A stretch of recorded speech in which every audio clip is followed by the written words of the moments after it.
Break के बाद स्वागत है आप सभी का और इसी के साथ ही एक बार फिर से नजर डाल लेते हैं आज की सुर्खियों पर।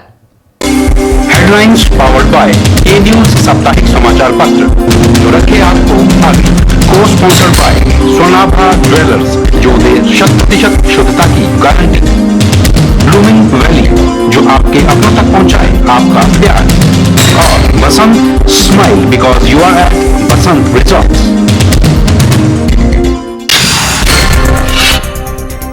बीजेपी ने फिर फोड़ा चार्जशीट बम, सीएम व सुधीर शर्मा पर लगाए 25 आरोप, सीबीआई से जांच करवाने की उठाई है मांग। टनल से निकलने वाले मलबे से बनेगा शिवरात्रि के लिए मैदान, खलियार में ब्यास नदी के किनारे पर फेंका जाएगा सारा मलबा फेंकने के लिए सड़क का कार्य जोरों पर। नगर परिषद मंडी के उपाध्यक्ष पद पर कांग्रेस का कब्जा, कांग्रेस के वीरेंद्र भट्ट शर्मा को सर्वसम्मति से चुना गया नया उपाध्यक्ष। और मात्र 10 वर्ष की आयु में स्पर्श की ब्लैक बेल्ट सुंदरनगर के स्पर्श ठाकुर ने मुंबई में हासिल किया बड़ा मुकाम, कंप्यूटर और मोबाइल को छोड़कर चुना कराटे का क्षेत्र। बर्फ पिघलने के कारण एक बार फिर से पंडोर डैम के जलस्तर में भारी इजाफा हो गया है। यही कारण है कि बीबीएमबी प्रबंधन को पंडोर डैम से भारी मात्रा में पानी छोड़ना पड़ा है। इसके लिए बीबीएमबी प्रबंधन ने जिला प्रशासन के माध्यम से अलर्ट जारी कर दिया है। जारी किए गए अलर्ट में कहा गया है कि 30 सितंबर तक पानी छोड़ने का सिलसिला इसी प्रकार से जारी रहेगा और समय समय पर पंडोर डैम से पानी को छोड़ा जा सकता है। इसलिए लोगों से ब्यास नदी के किनारे न जाने का आह्वान किया गया है। अभी गर्मियों के दिनों में हमारे जो व्यास में पानी आ रहा है ऊपर से वो उसकी मात्रा काफी ज्यादा बढ़ गई है और हमें जो बीच बीच में बीबीएमबी की तरफ से भी रिटर्न में कम्युनिकेशन आते रहते हैं। जो लेवल है व्यास का उसमें अभी जैसे हमारे पास बीबीएमबी के एडिशनल एससी का फोन आया, मतलब लेटर भी आया और हमारे वो टेलीफोनिकली भी कन्वर्सेशन हुआ है। तो हम डाउन फ्री में भी डिफरेंट पंचायतों में भी प्रधानों के साथ में भी हमारे टच में हैं और जो एसडीएम पढ़ते हैं उनका जुडिक्शन पढ़ता है उनको भी हमने बता रखा है कि प्रिकॉशनल मेजर ले लें क्योंकि गर्मियों के टाइम पे पानी बढ़ रहा है। वहीं दूसरी तरफ बीबीएमबी प्रबंधन ने सुंदरनगर झील से भी पानी छोड़ने की एडवाइजरी जारी की है। हालांकि सुंदरनगर झील से आज दिन तक पानी नहीं छोड़ा गया है, लेकिन प्रबंधन ने हर वर्ष की भांति इस वर्ष भी ये एडवाइजरी जारी की है। बीबीएमबी प्रबंधन के अनुसार यदि सुंदरनगर झील में पानी का जलस्तर खतरे के निशान से ऊपर गया तो ही झील का पानी सुकेती खड्ड में छोड़ा जा सकता है। कि जो लेवल है सुकेती खड्ड में इनका जो इमरजेंसी मेजर होते हैं, कुछ तो पानी सुंदरनगर साइड से भी छोड़ते हैं। पिछले हर साल ये वार्निंग इशू करते हैं, बट एज एंड व्हेन अगर हम लोगों ने प्रिकॉशन ये लिया है कि अगर छोड़ना है इमरजेंसी में तो टेलीफोनिकली भी हम उसको कन्वर्सन करें। जो कम्युनिकेशन ये है कि ऐसे तो ये सिलापड़ में इनका आउटेज का है पानी निकालने का, बट अगर कोई इमरजेंसी मेजर आ जाते हैं तो गर्मी में से चांस हो जाते हैं कि जहाँ इनको एकदम से पानी छोड़ना पड़े, तो उसके लिए we are taking all precautionary measures. Bhakra बांध व्यास प्रबंधन बोर्ड ने हमें सूचित किया है जिला प्रशासन को कि वो क्योंकि उसमें जल स्तर जो है भाखड़ा बांध में बढ़ रहा है, इसलिए पानी कभी भी उनको छोड़ा जा सकता है। इस बारे में जो है उन्होंने अलर्ट जारी किया है और वहाँ से उन्होंने वो अनाउंसमेंट्स भी कर रहे हैं और हमने हमारे को भी उन्होंने सूचित किया है प्रशासन को भी। तो इस बारे में सभी थानों में सतर्क जो है वो रहने के लिए कहा गया है। प्रधानों को भी सूचना दी गई है, अपने राजस्व के कर्मचारी हमारे उनको सूचना दी गई है कि वो अलर्ट रहें और बीच में लोगों से अपील करें कि वहाँ पे वो नदी के किनारे ना जाएं। और मेरी भी सब आम जनता से ये अपील है कि वो नदी के किनारे जो है बिल्कुल भी ना जाएं क्योंकि बांध का जल स्तर कभी बढ़ सकता है और पानी कभी भी छोड़ा जा सकता है। और पर्यटकों से भी मेरा निवेदन है कि वो नदी के पास बिल्कुल ना जाएं, पानी का तेज़ बहाव हो सकता है, उससे जान माल का नुकसान हो सकता है। तो भविष्य में इस बारे में बिल्कुल सचेत रहें और अपने जो पड़ोसी हैं या और जो इस संबंध में जो वहाँ पे नागरिक हैं उनको भी इस बारे में जागरूक करें ताकि किसी अप्रिय घटना का अंदेशा ना रहे। बता दें कि इन दिनों गर्मियों के कारण बर्फ पिघल रही है, जिसके चलते पंडोर डैम के जलस्तर में इजाफा हो रहा है। गर्मियों के बाद बरसात का मौसम शुरू हो जाएगा और फिर से डैम का जलस्तर बढ़ जाएगा। इसी के चलते 30 सितंबर तक डैम के नजदीक न जाने की चेतावनी जारी की गई है। एडीसी मंडी हरिकेश मीणा ने बताया कि इस बारे में ब्यास नदी के किनारे आने वाली पंचायतों के प्रतिनिधियों को भी सूचित कर दिया गया है। ब्यूरो रिपोर्ट, के चैनल। सुंदरनगर की कनिष्का ने जालंधर में डीडी पंजाबी पर प्रसारित रियलिटी शो किसमें कितना है दम का खिताब अपने नाम किया है। कनिष्का ने सोलो डांस में पंजाब, हरियाणा और हिमाचल प्रदेश के सैकड़ों प्रतिभागियों को मात देकर माता पिता सहित प्रदेश का नाम रोशन किया है। इस रियलिटी शो का फाइनल जालंधर में हुआ। इस दौरान 8 वर्षीय कनिष्का की माता ममता और पिता प्रकाश कश्यप भी मौजूद रहे। कनिष्का ने इस शो में सोलो डांस में निर्णायक मंडल सहित सभी का मन मोह लिया और यही कारण रहा कि उसे विजेता घोषित किया गया। कनिष्का को नगद इनाम व ट्रॉफी दी गई। आयोजकों ने कनिष्का को हुनर फिल्म में काम करने का ऑफर दिया है। कनिष्का ने बताया कि उसने सुंदरनगर में इस रियलिटी शो के लिए ऑडिशन दिया था। ऑडिशन में पास होने के बाद शिमला में सेमीफाइनल हुआ। ग्रैंड फिनाले जालंधर में हुआ। इस प्रतियोगिता के 6 राउंड के बाद कनिष्का ने 7वें राउंड में अपनी डांस की प्रतिभा का बेहतर नमूना पेश करके जजों सहित दर्शकों को दांतों तले उंगली दबाने पर मजबूर कर दिया था।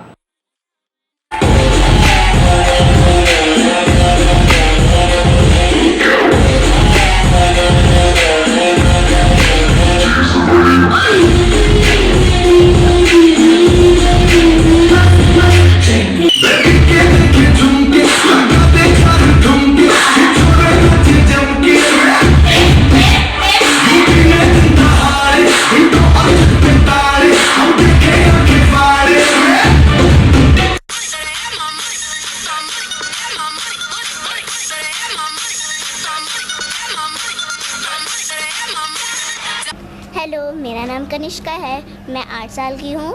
मैं feet of fire dance academy में डांस सीखती हूँ। मेरा जो पहला राउंड था के अजरी का, वो मेरा सुंदरनगर में हुआ और जो सेमीफाइनल राउंड था वो शिमला में हुआ। अब जाकर मैं फाइनल में पहुँची हूँ और मैं उसे जीत। मेरा जो फाइनल राउंड था वो जालंधर में हुआ है। विनर अवार्ड फर्स्ट और विनर किया गया है। बता दें कि कनिष्का एक होनहार बच्ची है और उसमें डांस का जुनून है। के चैनल के लिए सुंदरनगर से विजय शर्मा की रिपोर्ट। शुक्रवार को मंडी आईटीआई में हीरो मोटर्स कॉप द्वारा कैंपस इंटरव्यू का आयोजन किया गया, जिसमें लगभग 110 आईटीआई पास युवाओं ने भाग लिया। ये जानकारी मंडी आईटीआई के प्लेसमेंट ऑफिसर दिनेश कुमार ने दी। शुक्रवार को मंडी के आईटीआई में हीरो मोटर्स कॉप द्वारा कैंपस इंटरव्यू का आयोजन किया गया, जिसमें लगभग 110 आईटीआई पास युवाओं ने भाग लिया। मंडी आईटीआई के प्लेसमेंट ऑफिसर दिनेश कुमार ने बताया कि कंपनी के प्रतिनिधियों द्वारा युवाओं की लिखित परीक्षा ली जा रही है और चयनित युवाओं को 1 साल के फिक्स टर्म के लिए रखा जाएगा। यह कंपनी जो गुड़गांव वाला प्लांट है, उसके लिए यहाँ अप्रेंटिसशिप ट्रेनिंग की भर्ती के लिए 29 तारीख को आ रही है। यह अप्रेंटिस जो है 1 साल या 2 साल की होगी। 9,238 रुपये स्टाइपेंड और जो अटेंडेंस अलाउंस है 3,120 रुपये, यानी कि लगभग 12,500 रुपये पर मंथ जो है stipend company selected in apprentice training को देगी। वहीं मंडी आईटीआई के प्लेसमेंट ऑफिसर दिनेश कुमार ने बताया कि आईटीआई मंडी में आगामी 29 मई सोमवार को मारुति सुजुकी इंडिया लिमिटेड द्वारा कैंपस इंटरव्यू का आयोजन किया जाएगा। उन्होंने बताया कि गुड़गांव और मानेसर प्लांट में अप्रेंटिसशिप ट्रेनिंग के लिए कंपनी द्वारा कैंपस इंटरव्यू का आयोजन करने जा रही है और कंपनी को 2016 में पास और जुलाई 2017 में जिनका प्रशिक्षण पूरा होने जा रहा है, इस कैंपस इंटरव्यू में भाग ले सकते हैं। जिन्होंने 2016 में ये पास आउट कैंडिडेट जो हैं, ये ध्यान दें, सिर्फ 2016 के जो पास आउट हैं कंपनी को वही लोग चाहिए और जो लोग इस साल जुलाई अगस्त में जो अपीयर होके निकलेंगे, ट्रेनिंग खत्म करेंगे अपनी आईटीआई में, वो लोग भी मान्य होंगे। उन्होंने बताया कि कंपनी को electrician, motor mechanic, fitter, machinist, tool and die maker, painter, welder, foundryman trade के उम्मीदवार चाहिए। उम्मीदवार की आयु 18 से 23 वर्ष तक होनी चाहिए। ब्यूरो रिपोर्ट के चैनल। हिमाचल प्रदेश के नालागढ़ के ट्रक ऑपरेटर यूनियन की राज्य स्तरीय बैठक का आयोजन किया गया। बैठक की अध्यक्षता प्रदेशाध्यक्ष नरेश गुप्ता ने की। इस बैठक में ट्रक ऑपरेटर एसोसिएशन संगठन को मजबूत करने पर चर्चा की गई। प्रदेशाध्यक्ष नरेश गुप्ता ने जानकारी देते हुए बताया कि बैठक को आयोजित करने का मुख्य उद्देश्य संगठन को मजबूत करना है। उन्होंने बताया कि हिमाचल सरकार द्वारा बढ़ाए गए टैक्सों को लेकर सरकार के समक्ष बैठक की जाएगी। अगर सरकार फिर भी उनकी मांगे नहीं मानती तो हिमाचल सरकार के खिलाफ आंदोलन किया जाएगा।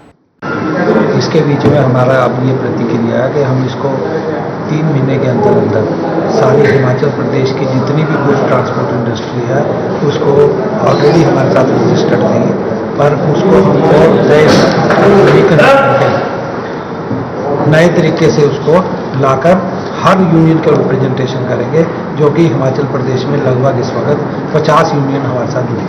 इनके बीच में हमारी गाड़ियाँ हम चाहते हैं कि डेली पासिंग फैसिलिटी हर RTO ऑफिस के अंदर होनी चाहिए, क्योंकि नहीं तो हमारी गाड़ियों को 15-15 दिन तक खड़ा रहना पड़ता है। हमारी एक गाड़ी का खड़ी का खर्चा लगभग 2000 रुपये। बैठक में प्रदेश की 40 यूनियनों के सदस्यों ने भाग लिया। के चैनल के लिए नालागढ़ से नंदलाल ठाकुर की रिपोर्ट। यहाँ रुकते हैं एक और ब्रेक के लिए। ब्रेक के बाद भी खबरों का सिलसिला यूं ही जारी रहेगा। आप देखते रहिए के चैनल। गुप्ता शॉल एम्पोरियम, जहां आप पाएंगे बेहतरीन व उच्च क्वालिटी की शॉल की विस्तृत वैरायटी। यहां pure woollen Kullu shawl, Kashmiri shawl, angora shawl, cashmilon shawl, feather shawl, pashmina shawl के साथ ही शॉल की और भी बहुत सी वैरायटी उपलब्ध है। तो देर न कीजिए और आज ही पहुंचे गुप्ता शॉल एम्पोरियम, सब्जी मंडी के साथ नेर चौक, डिस्ट्रिक्ट मंडी। मोबाइल 9459125400।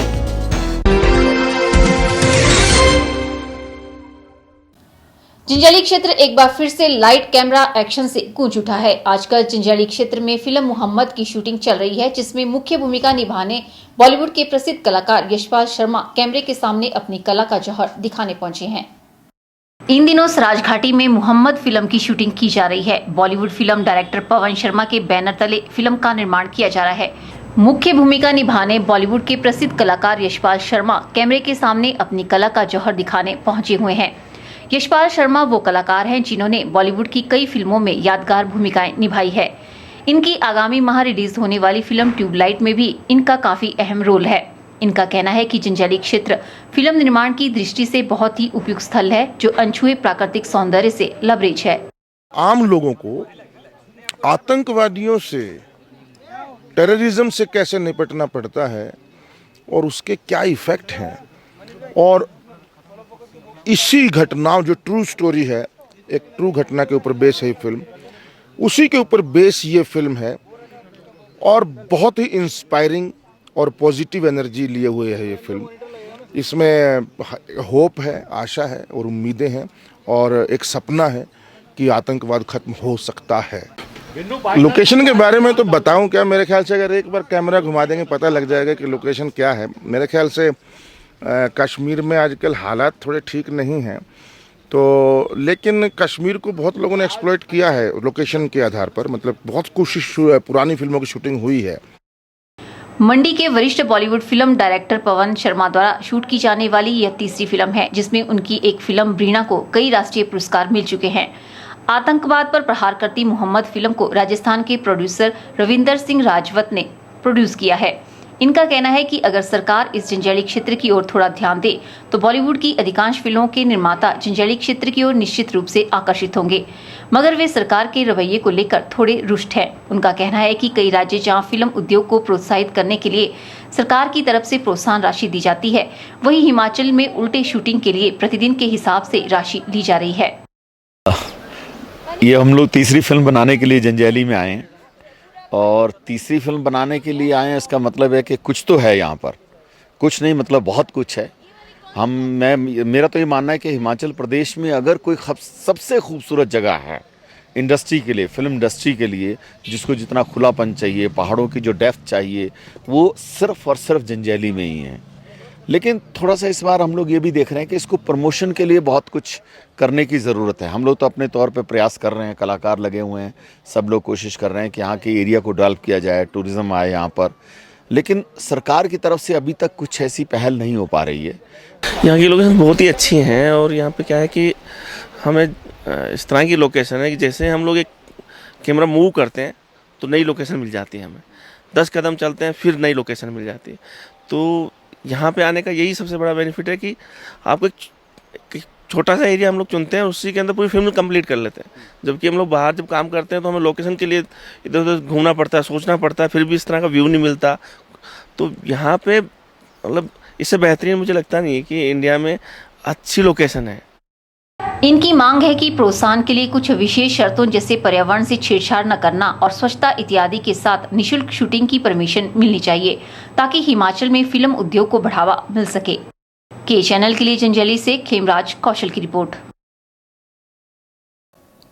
जिस उम्र में बच्चे आजकल मोबाइल और कंप्यूटर की दुनिया में मशगूल हो रहे हैं, उस उम्र में सुंदरनगर के एक नन्हे कराटिस्ट ने ब्लैक बेल्ट जैसा मुकाम हासिल कर लिया है।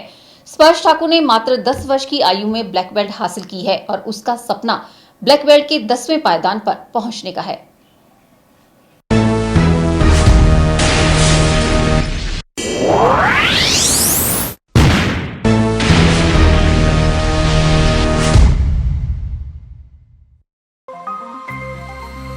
मंडी जिला के सुंदरनगर उपमंडल के तहत आने वाले कोटलू गांव के स्पर्श ठाकुर ने मात्र 10 वर्ष की आयु में ब्लैक बेल्ट का तमगा हासिल कर लिया है। मात्र 5 वर्ष की आयु से कराटे की बारीकियां सीखने में जुटा स्पर्श ठाकुर 5 वर्षों की कड़ी मेहनत के बाद इस पायदान पर पहुंचने में कामयाब हो पाया है। स्पर्श ठाकुर के पिता मुंबई में कार्यरत हैं और स्पर्श भी अपने माता पिता के साथ मुंबई में ही रहता है। स्पर्श के अनुसार वे अपने घर के सामने कराटे क्लासेस को देखकर काफी प्रभावित होता था। यहीं से स्पर्श को कराटे सीखने की प्रेरणा मिली और मात्र 5 वर्ष की आयु में ही स्पर्श ने कराटे क्लास ज्वाइन कर ली।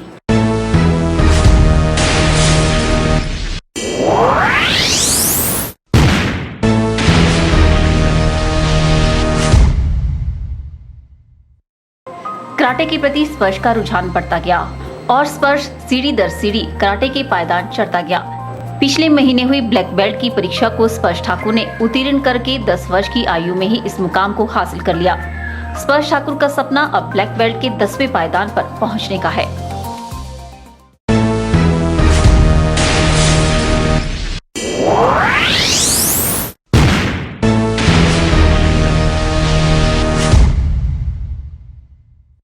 जब मैं छोटा था तो मेरे घर के सामने एक कराटे क्लास था, तो मेरा भी मन करता था कि मैं कराटे क्लास में जाऊं, इसलिए मैं रोज कराटे क्लास जाता था। फ्यूचर में ब्लैक बेल्ट में 10 ब्लैक बेल्ट होते हैं, वो भी डैन।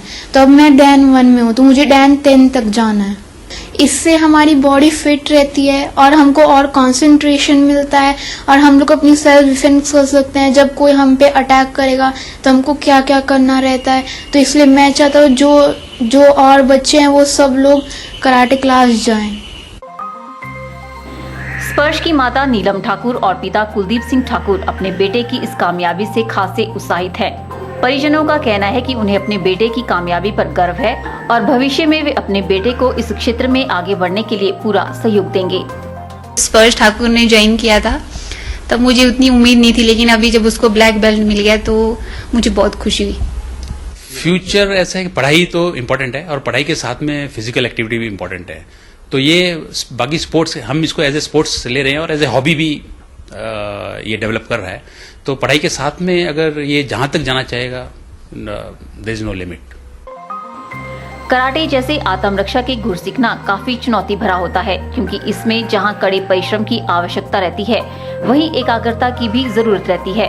मात्र 10 वर्ष की छोटी सी आयु में ब्लैक बेल्ट जैसा मुकाम हासिल करना अपने आप में बड़ी उपलब्धि है। ब्यूरो रिपोर्ट, के चैनल।